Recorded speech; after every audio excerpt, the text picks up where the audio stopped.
우리 옆에 분들 같이 한번 축복하고 축복합니다.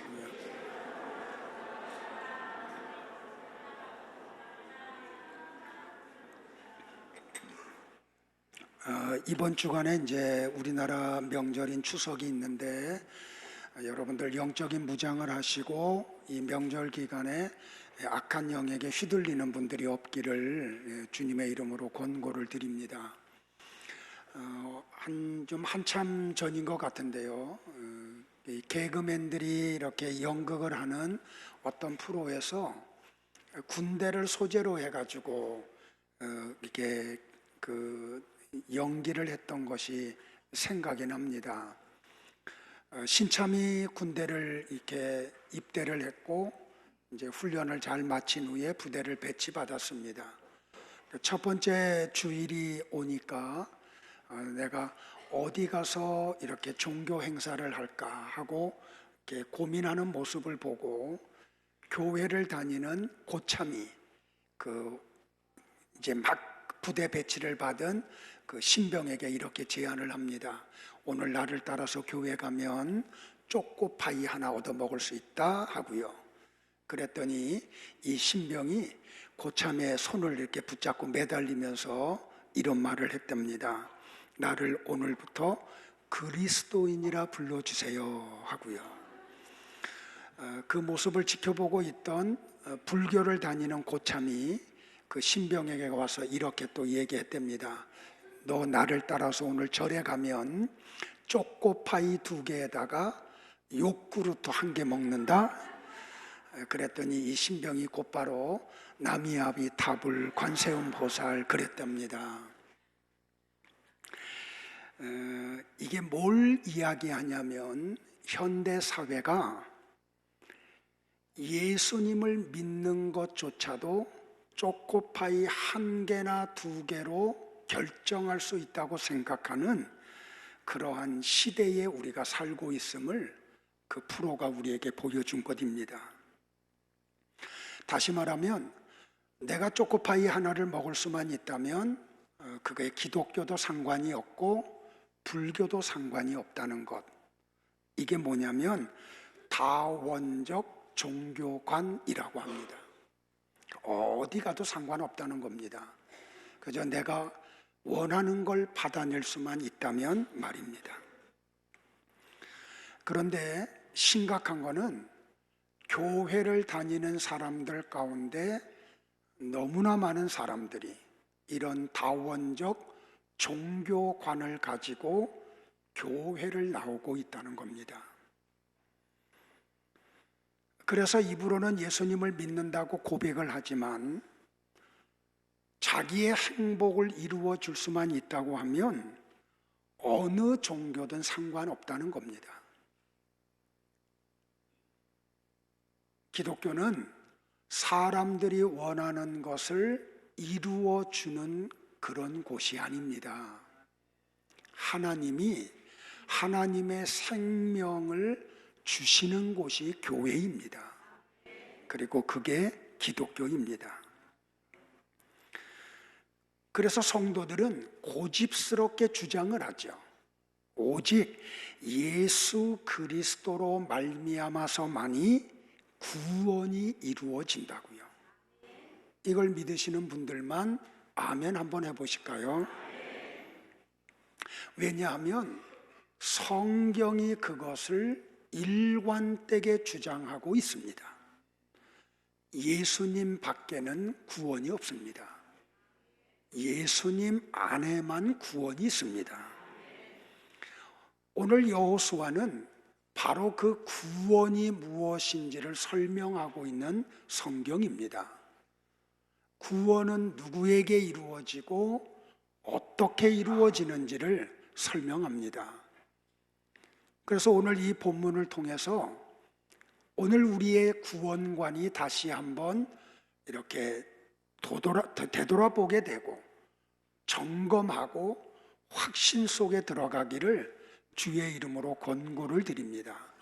먼저는 구원은 하나님의 은혜로 이루어지는 겁니다. 오늘 이 본문을 보면은 출애굽한 이스라엘 백성들이 광야 40년을 마치고 시딤 골짜기에 옵니다. 우리 이스라엘을 갔다 온 분들은 지금 막 그림이 그려질 거예요. 근데 저 여리고 성에서는 이 사해 쪽에 있는 시딤 골짜기가 한눈에 내려다 보입니다. 요단강을 건너기 전 시딤 골짜기에서 여호수아는 두 사람의 정탐꾼을 여리고로 보냅니다. 근데 여러분들이 큐티를 하고 성경을 읽어보셨지만 이해 안 되는 모습이 2장에 가득 차 있습니다. 도대체 여호수아는 왜 정탐꾼을 보냈는지, 정탐꾼들이 여리고 성에 가서 한 일이 아무것도 없습니다. 그저 기생 라합의 집에 들어가고 그 여인을 만나고 그리고 돌아온 것밖에는 없습니다. 그러니까 이것은 뭘 이야기하냐면 여호수아 2장은 여리고 성에 살고 있는 그 기생 라합, 이 라합이 누구냐면 노아의 둘째 아들인 함의 후손입니다. 저주받은 자의 후손입니다. 특별히 아모리 족속입니다. 그러니까 이 여인은 하나님을 믿을 수 있는 상황이 아니에요. 그리고 구원과는 전혀 관계없는 사람이에요. 근데 하나님이 이 사람을 구원하기로 작정을 하셨어요. 그래서 여호수아 2장에서 여호수아가 시딤 골짜기에서 두 사람을 정탐꾼으로 여리고로 보냅니다. 근데 이 정탐꾼들이 이 성을 물리치는 데 필요한 어떤 정보를 얻으러 간 것이 아님이 드러나요. 정탐꾼이면 최소한도 이런 걸 알아와야 되지 않아요? 여리고 성 가운데 어디가 취약한가? 그들의 군사력은 어느 정도인가? 그들은 어느 정도 준비하고 있는가? 그러면 우리는 어느 방향에서 어떻게 그들을 쳐들어가야 되는가? 이게 정탐꾼들의 역할이 아닌가요? 근데 여호수아 2장을 보면 어디에도 정탐꾼들이 한 일은 하나도 없어요. 그냥 기생 라합의 집에 들어가고 그 여인을 만난 뒤에 그냥 도망쳐서 다시 시딤 골짜기로 돌아온 것 외에는 아무것도 없어요. 그리고 여호수아 6장에 가면 우리가 다음 주에 생각할 내용인데 마침내 여리고성이 무너집니다. 근데 여리고성이 무너지는 데를 우리가 살펴봐도 어떤 그들의 군사력이 동원되고 그들이 어떤 성의 취약한 지역을 쳐들어가서 성을 허물어 버렸다는 그런 내용이 하나도 없어요. 그냥 하루에 한 바퀴씩 돌고 일곱째 날 7바퀴를 돈 후에 제사장들이 양각 나팔을 불고 백성들이 소리를 질렀더니 성이 그냥 와르르 하고 무너져요. 그러니까 이 정탐꾼들이 여리고로 보낸 것은 그 성을 무너뜨리기 위한 어떤 정보를 얻으려고 보낸 것이 아님이 명확하게 드러나죠. 그 2장, 3장, 4장, 5장, 6장을 읽어보면 말입니다. 그러면 왜 하나님은 여호수아를 통해서 두 사람을 정탐꾼으로 여리고로 보냈느냐는 거예요. 그것은 라합과 그의 가족을 구원하려고 하는 하나님의 배려였다는 거예요. 이거 외에는 어떤 것도 찾을 수가 없어요. 그러니까 제가 이 본문을 보면서 라합이 어떤 역할을 했다, 그가 무슨 일을 했다, 이 내용을 가지고 설교를 할 수가 없어요. 왜냐하면 이 모든 것은 하나님의 은혜로 되어진 거지 라합이 어떤 걸 했기 때문에 되어진 게 아니라는 말이에요. 히브리서 기자는 히브리서 11장 31절에서 이 사건을 한 문장으로 이렇게 주석을 해서 우리에게 소개를 해줘요. 같이 볼까요? 시작. 믿음으로 기생 라합은 정탐꾼을 평안히 영접하였으므로 순종하지 아니한 자와 함께 멸망하지 아니하였도다. 히브리서 기자가 뭐라고 이야기해요? 라합이 믿음으로 2명의 정탐꾼을 영접했다고 이야기해요. 다시 말하면 라합이 정탐꾼을 영접한 게 아니에요.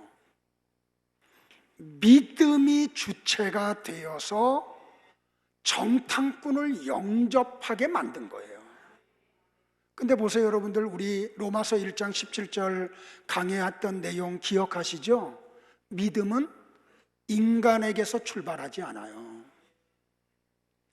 하나님이 어떤 사람을 쳐들어와서 믿음의 씨앗을 선물로 뿌려줄 때 그 사람에게서 비로소 믿음이 나타나기 시작을 하죠.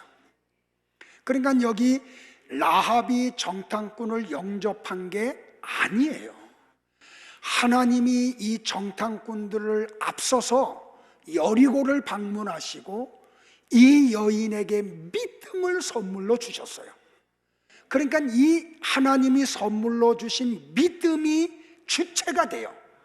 그래서 정탐꾼을 영접하게 되는 거예요. 그러니까 이 라합이 인격이 고상하고 그가 구원이 필요하고 그래서 정탐꾼을 영접한 게 아니라는 말이에요. 그리고 우리가 잘 아는 대로 2 사람의 정탐꾼은 여리고를 어떻게 하면 무너뜨릴까를 계획하기 위해서 정보를 얻으려고 간 것도 아니에요. 이 2 사람은 라합과 그의 가족들을 구원하기 위해 하나님이 파송한 사자들이었던 거예요. 이거 놓치면 안 돼요. 우리도 마찬가지죠. 우리가 어떤 인격이 고상해서 믿음이 생겨가지고 예수님을 믿은 게 아니에요.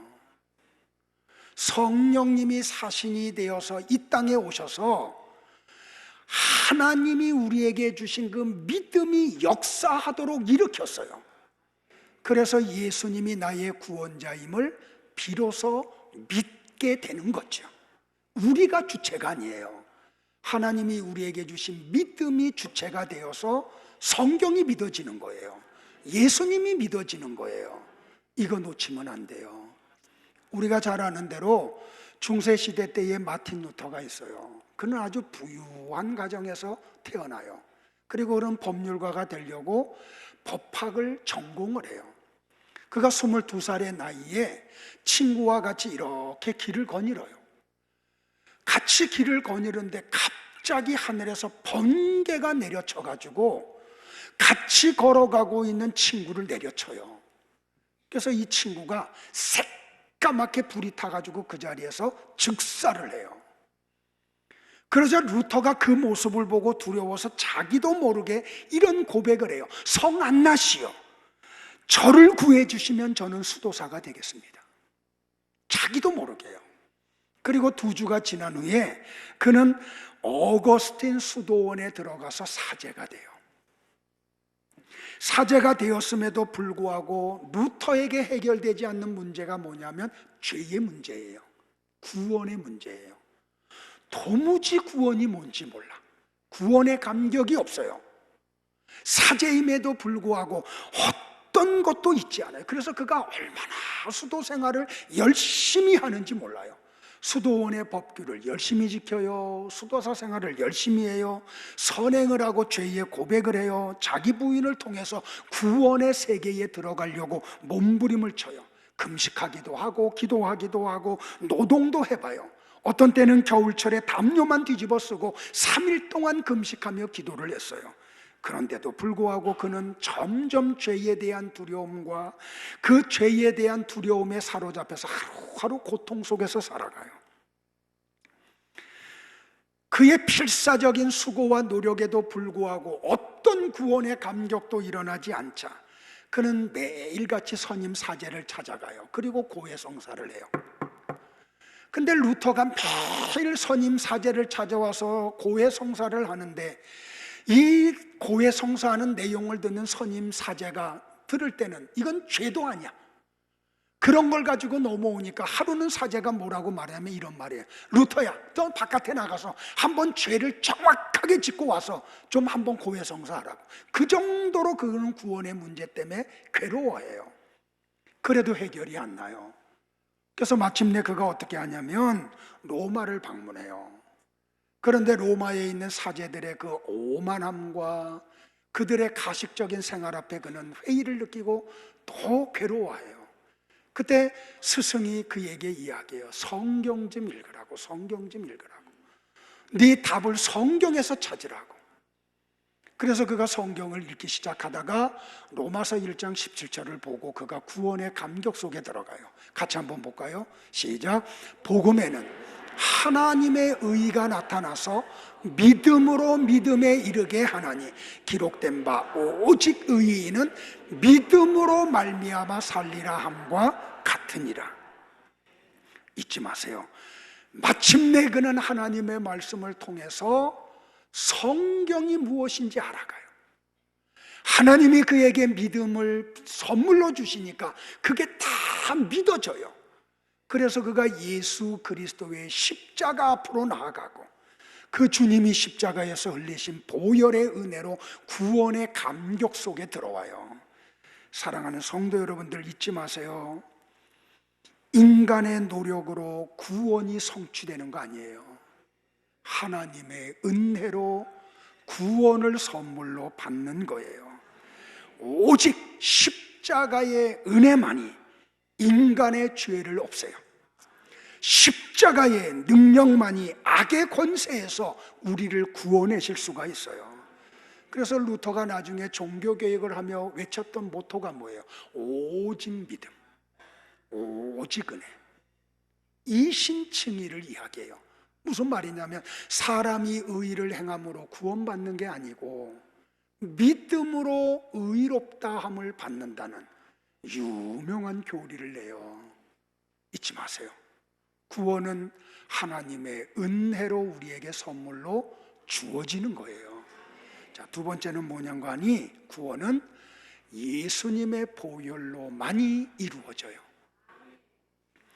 여호수아 2장 18절에 보면 정탐꾼들이 라합의 집을 떠나면서 라합에게 이런 말을 해요. 같이 볼까요? 시작. 우리가 이 땅에 들어올 때에 우리를 달아내린 창문에 이 붉은 줄을 메고 네 부모와 형제와 네 아버지의 가족을 다 네 집에 모으라 라고 말이에요. NIV 영어 번역본 성경을 보면 이렇게 번역을 했어요. This scarlet cord in the window. 여기에 보면 this라고 하는 인칭 대명사가 있어요. 이 붉은 줄을 네 집 창문에다가 매어라는 거예요. 그러니까 이 붉은 줄이 라합의 창문에 매달린 것은 라합의 집에 있는 천조각 가운데 붉은 것을 매다른 게 아니에요. 그러니까 정탐꾼들은 정탐을 하러 가면서 이 붉은 줄을 가지고 간 거예요. 자, 보세요 여러분들. 여호수아 2장 21절에 또 이렇게 되어 있어요. 또 봐요. 시작. 라합이 이르되 너희의 말대로 할 것이라 하고 그들을 보내어 가게 하고 붉은 줄을 창문에 매니라. 자, 아까 성경은 잘 번역을 했는데 21절은 조금 번역이 잘못됐어요. 자, 영어 NIV 성경을 보면 여기 또 이렇게 번역을 했어요. She tied the scarlet cord in the window. 보세요 여러분들. 붉은 줄 앞에 뭐가 있어요? 정관사 더가 있어요. 아무 줄을 갖다 매는 게 아니에요. 바로 그 줄, 정탐꾼들이 가지고 와서 준 바로 그 줄, 그 줄을 매었다는 거예요. 이거 놓치면 안 돼요. 근데 이 붉은 줄은 뭘 실체로 보여줘? 이건 다 그림자잖아요. 자, 구약은 다 그림자죠? 실체는 신약에 있어요. 그러면 이 붉은 줄은 뭘 얘기해요? 예수 그리스도의 보혈을 얘기해요. 그러니까 다시 말하면 라합은 붉은 줄을 매달았기 때문에 여리고의 멸망에서 구원받은 게 아니에요. 십자가에서 죽으신 예수 그리스도의 보혈로 구원을 받은 거예요. 자, 스코필드 주석에서는 이 본문을 이렇게 주석을 했어요. 라합이 창문에 매단 붉은 줄은 그 붉은 색깔이 희생 제물을 통하여 얻은 안전을 말한다. 그러니까 라합은 자기의 어떤 나름대로의 관점에서 구원의 방법을 취한 게 아니에요. 정탐꾼들이 말한 대로 따름으로 구원을 선물로 받은 거예요. 자, 이 붉은 줄은 중요하고 상징적인 의미를 담고 있어요.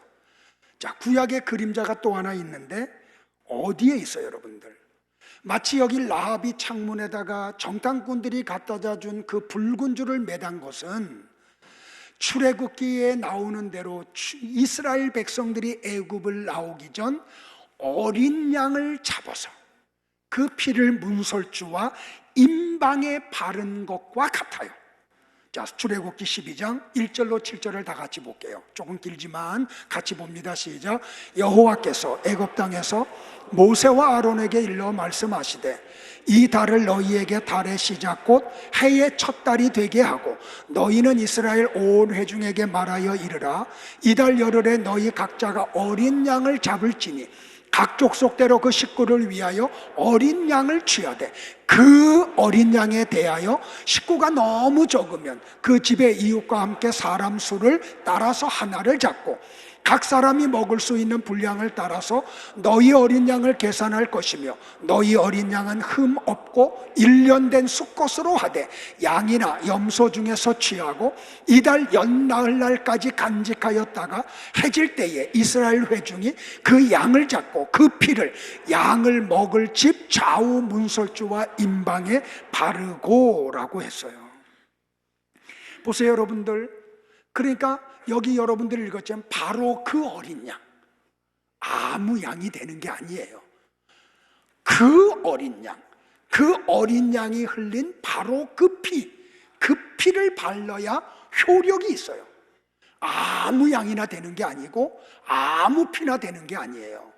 자, 또다시 출애굽기 12장 13절을 봐요. 같이 봅니다. 시작.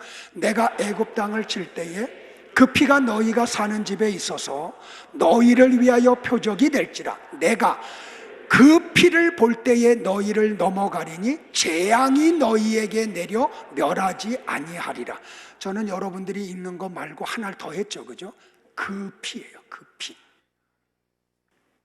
영어 성경에 보면 정확하게 나와요. When I see the blood, I will pass over you. 바로 그 피를 내가 볼 때 잊지 말아야 돼요. 여기 어린 양은 누구를 예표해요?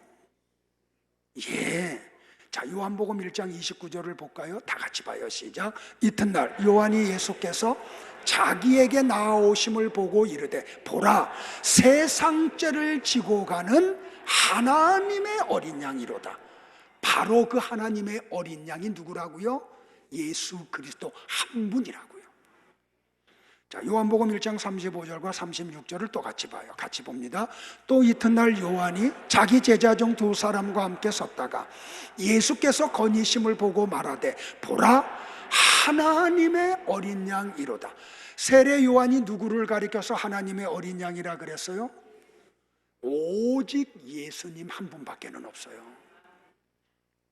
그러므로 나와 여러분이 구원받는 방법은 오직 한 분, 예수 그리스도 외에는 없어요. 이거 믿으세요.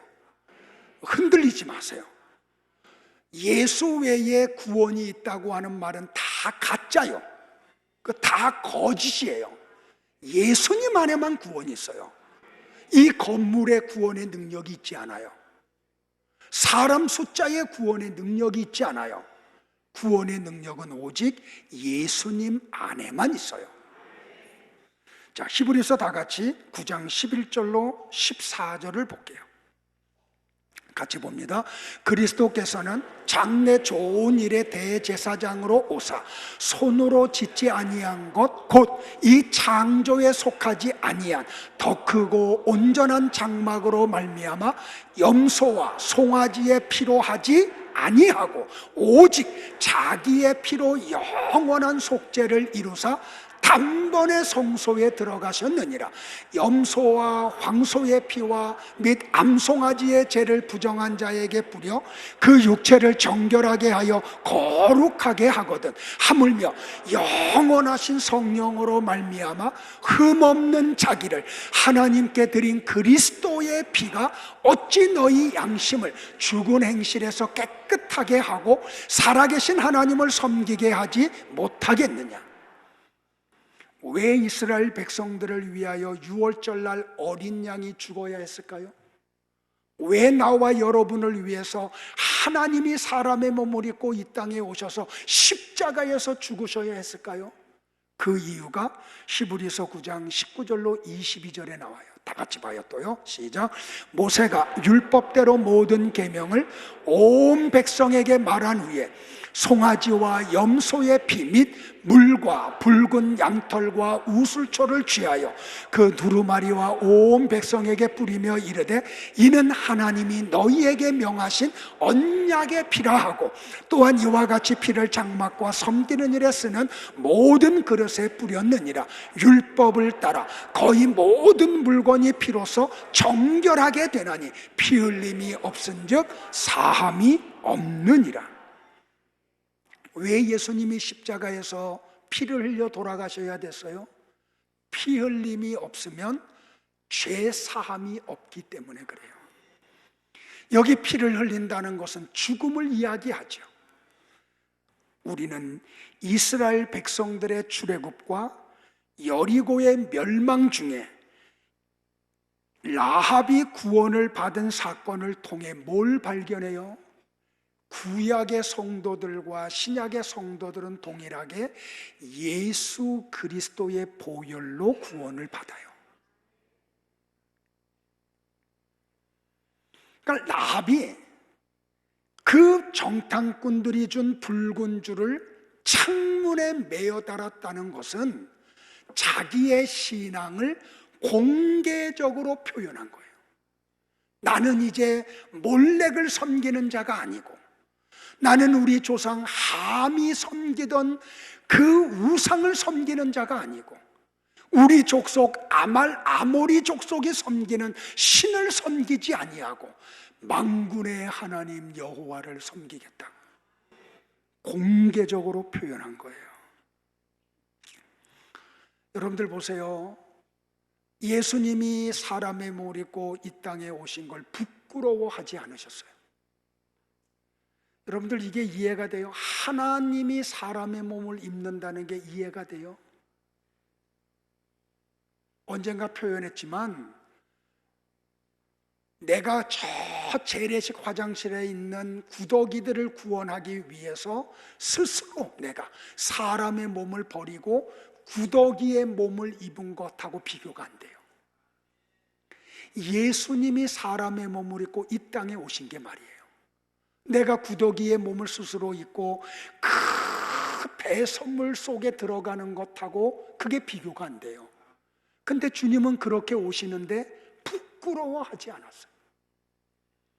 나와 여러분 같은 티끌들을 구원하시기 위해서 십자가에서 달려 돌아가시는 일을 부끄러워하지 않았어요. 여러분들 우리가 그림이나 그런 데 보면 그 남자의 생식기를 천으로 가렸는데 십자가 형틀은 그런 거 아니에요. 시루라기 하나 걸치지 않아요. 더더군다나 골고다 언덕 높은 데서 또 장대 위에 예수님을 못 박아요. 남자도 여자도 지나가면서 그 모습을 다 지켜봐요. 근데 우리 주님이 그런 모욕을 당하면서도 부끄러워하지 않으셨어요. 왜요? 나와 여러분을 구원하는 일이기 때문에. 그러면 우리도 그분을 부끄러워하지 않아야 되잖아요. 내가 그리스도임이 당당하게 드러나야 되잖아요. 주님도 나를 구원하기 위해서 부끄러움을 깨잊지 않으셨는데, 어떤 분은 그런 이야기에 내가 30년 동안 직장 생활을 했는데 직장 동료들이나 상사들이나 부하 직원들이 내가 크리스찬임을 모른다고. 그게 자랑이에요? 당당하게 드러내야지.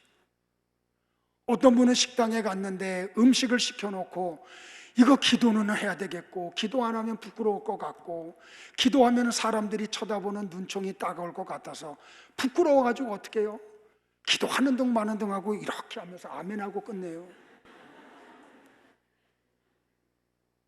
내가 그리스도임을 당당하게 드러내야 되잖아. 우리 주님도 부끄러워하지 않으셨는데.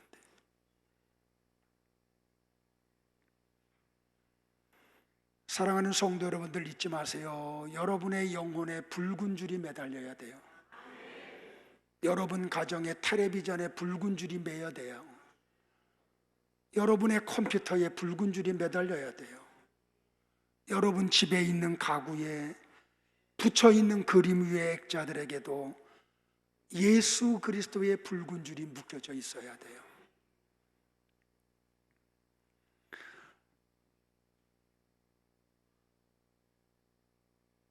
말씀을 정리할게요. 사도행전 4장 12절에 보면 사도 베드로가 백성의 관리들과 장로들 앞에서 이렇게 외쳐요. 다른 이로서는 구원을 받을 수 없나니 천하 사람 중에 구원을 받을 만한 다른 이름을 우리에게 주신 일이 없습니다. 여기에 아멘 안 하면 언제 아멘 할 건데요? 다 같이 한번 합독할까요? 시작. 다른 이로서는 구원을 받을 수 없나니 천하 사람 중에 구원을 받을 만한 다른 이름을 우리에게 주신 일이 없음이라 하였더라. 아멘. 저는 이 말씀을 믿어요. 그래서 저는 무조건 예수님만 붙잡을 수밖에 없어요. 설교할 때마다 이 얘기할 수밖에 없어요.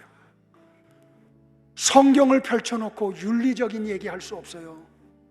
우리 좀 도덕적으로 단정하자고 이 얘기할 수가 없어요. 내가 설교할 수 있는 시간이 얼만큼 남아있는지 모르는데 예수 그리스도 증거하지 않고 어떻게 다른 얘기할 수 있어요? 구원을 얘기하지 않고 어떻게 다른 얘기를 할 수가 있어요? 아니, 나뿐만이 아니라 구원받은 모든 성도는 오직 예수 그리스도에게만 구원이 있다고 선포해야 돼요. 그래서 기독교는 이 세상에서 배타적이라는 소리를 들을 수밖에 없어요. 근데 어떤 사람들은 이 소리 듣기 싫어해요. 그래서 이 주장을 내세우지 못해요. 머뭇머뭇해요. 아, 기독교에도 구원이 있는데 당신이 믿는 종교에도 구원이 있는 것 같다고 얘기해요. 성도 여러분들 잊지 마세요. 이 구원론 때문에 교회는, 성도는 이 세상에서 따돌림을 받을 수밖에 없어요. 배타적이라는 얘기를 들을 수밖에 없어요. 왜 그래요? 천국에 가는 방법이 예수 그리스도 외에는 도무지 없기 때문에 그래요. 이거 믿으세요? 여러분들이 이거 주장할 수 있어요? 이것 때문에 어떤 공격이 와도 여러분들 그거 감내할 수 있어요? 그 사람은 구원받은 사람이에요. 그런데 어떻게 다른 길이 있다고 말할 수가 있어요? 용서하세요, 여러분들. 목회자들 속에 이런 말하는 사람들 수두룩해요. 한국 교회 안에요. 그러니 성도들 속에 이런 사상을 갖고 있는 사람들이 얼마나 많겠어요? 우리가 살고 있는 시대를 뭐라 그래요? 포스트 모던 시대라 그래요. 지금 우리가 살고 있는 시대가 그런 시대예요. 포스트 모던 시대가 뭐예요, 여러분들? 지성인들과 청년들이 이 세계 속으로 지금 급속하게 빨려 들어가고 있다고요. 그러니까 여러분들이 자녀들을 신앙 안에서 세상 교육을 시키지 않으면 세상의 지식이 들어올 때 여러분의 자녀들을 다 마귀에게 다 뺏겨요. 그래서 어려서부터 신앙으로 양육하자고 얘기하는 거예요. 말씀으로 양육하자고 얘기하는 거예요. 왜? 이 시대의 흐름이 그렇게 도도하게 흘러가요. 이 물결이 너무 강력해요.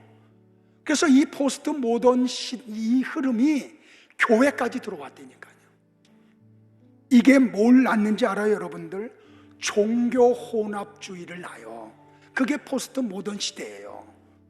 종교 다원주의 시대가 일어난 거예요. 그러니까 이 종교 혼합주의가 뭐예요? 가는 목적지는 다 똑같다는 거예요. 어느 종교든지. 교회도 마찬가지고. 그러니까 올라가는 방향만 다를 뿐이지 올라가면 똑같은 데서 다 만나는 거예요. 이게 종교 혼합주의예요. 이게 종교 다원주의예요. 이게 포스트 모던 시대에 강력하게 일어나고 있는 역사예요. 정말 그래요, 여러분들?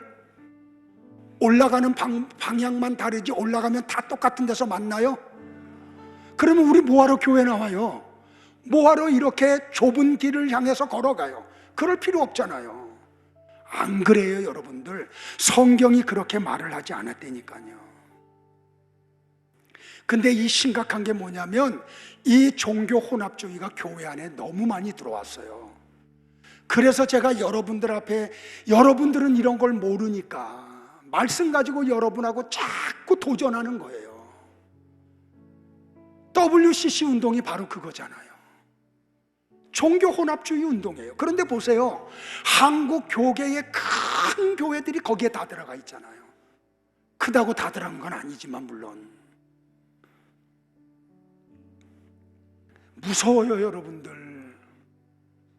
그래서 제가 여러분들에게 정신 바짝 차리자는 거예요. 새벽 예배 하자는 거예요. 옆 사람들 한 번 더 인사해야 돼. 될 때까지 할 거니까 새벽에도 만납시다 하고 정신 똑바로 차리고 얘기해요. 용서하세요, 여러분들. 충격적인 얘기 하나 할게요. 한국에서 제일 큰 교회를 목회하는 분, 2005년도 5월 12일 날 불교대학인 동국대학교 가서 그 불교대학원에 가서 특강을 했어요. 근데 그 특강의 내용이 기가 막혀요, 여러분들. 이게 정말 목사의 입에서 나올 수 있는 말인가 할 정도로요. 제가 조금 소개할게요. 그분이 동국대학교 불교대학원에서 특강을 하며 이렇게 얘기했어요. 종교는 불교나 기독교나 마흐메토교나 평등하다. 불교나 기독교가 더 열심히 전도해서 한국의 불교나 기독교의 지배 종교가 지배 문화를 만들어서 문화 속의 윤리, 도덕이 서고 인생관과 철학이 서고 생활 가치가 쓸 것이다. 그런 면에서 불교와 기독교가 왕성해야 되겠고 불교와 기독교 간에 긴밀한 대화를 해야 한다. 맞아요. 노맨이에요. 그러자 이 강의를 들었던 어떤 참석자가 손을 들고 질문을 던져요. 기독교는 예수 밖에는 구원을 받을 수 없다는 교리를 갖고 있는데 거기에 대해서 목사님은 어떤 견해를 가지고 있습니까? 하고요. 그때 그분이 그 질문에 이렇게 답변을 해요. 일반 목사님들이 다른 종교의 특수성과 차별성을 인정하지 않고 유아 독존적으로 생각하므로 많은 분쟁이 생길 요인이 있기 때문에 내가 은퇴를 하고 나서 더 많은 대화를 통해 이해와 화해의 길을 모색해야 되겠다고 생각하는 이유가 바로 거기에 있습니다. 종교는 평등합니다. 이 발언이 있자 거기에 참석했던 사람들이, 이 불교 신자들이 우레와 같은 박수를 쳐요. 또 다른 참석자가 마치 죄 확인이라도 하듯이 다시 이런 질문을 던져요.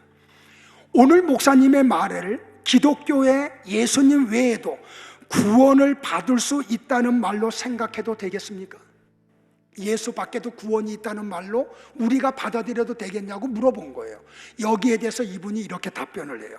나는 내 동생이 불교를 통해서 구원을 받겠다는 확신을 믿기 때문에 그를 존중하고 인정하고, 반면에 나는 기독교 목사니까 기독교를 통해서 구원을 받는 것을 인정하고 내 것만 절대 진리라고 인정할 수 없다.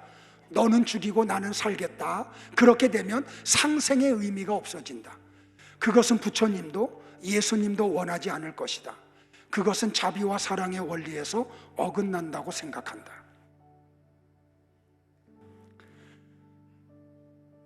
그런 교회가 규모적으로는 세계적이에요. 용서하세요, 여러분들. 저는 다른 얘기하고자 하는 게 아니에요. 성경 얘기하고 싶은 거예요. 교회가 규모가 크다고 그 속에 구원이 있을까요? 사람들이 많이 모인다고 그곳이 진리일까요? 아니에요. 예수님만이 진리이세요. 예수님 안에만 구원이 있어요.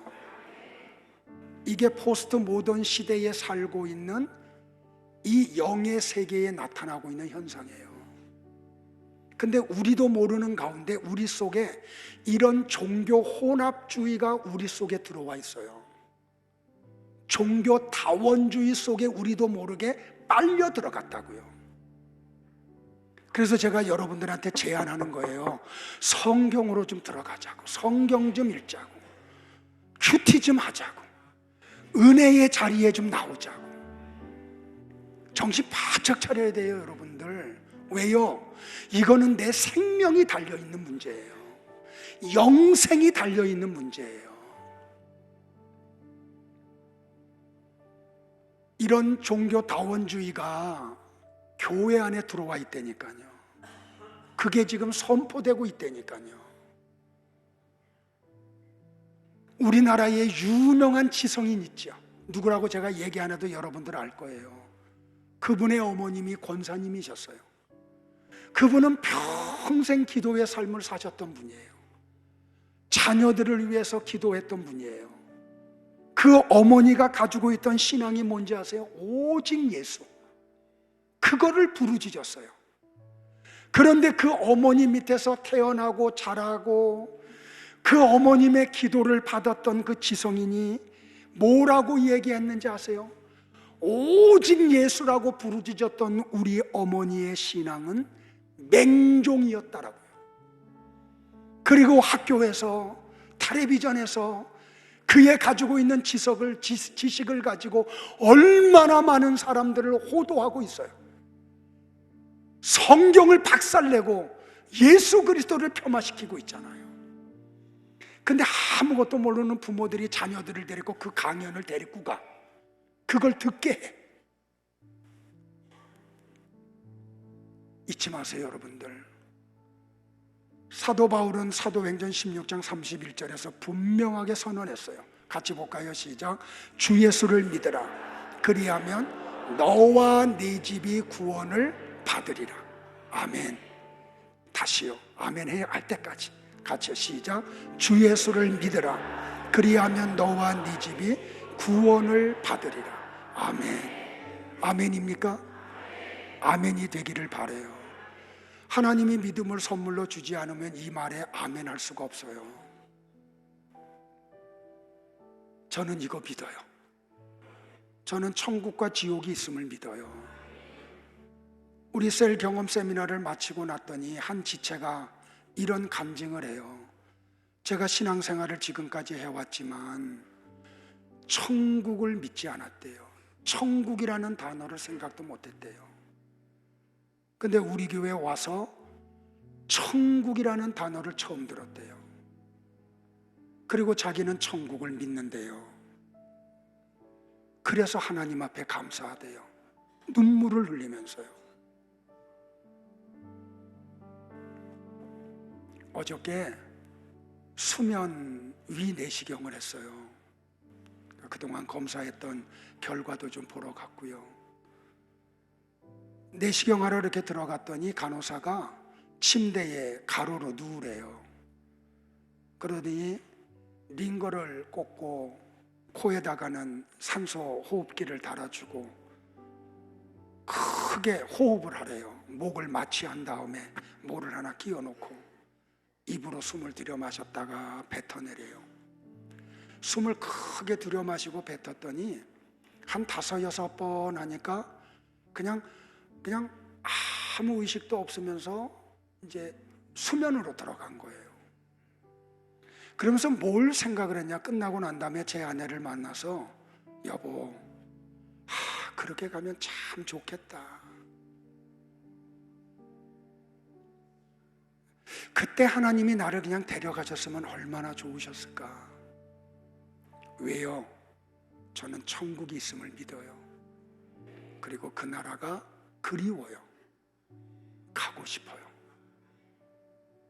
오늘 라합의 가정에 일어났던 이 구원이 여러분 한 분 한 분, 그리고 여러분 가정 속에 이루어지기를 우리 주님의 이름으로 축복합니다. 기도하겠습니다.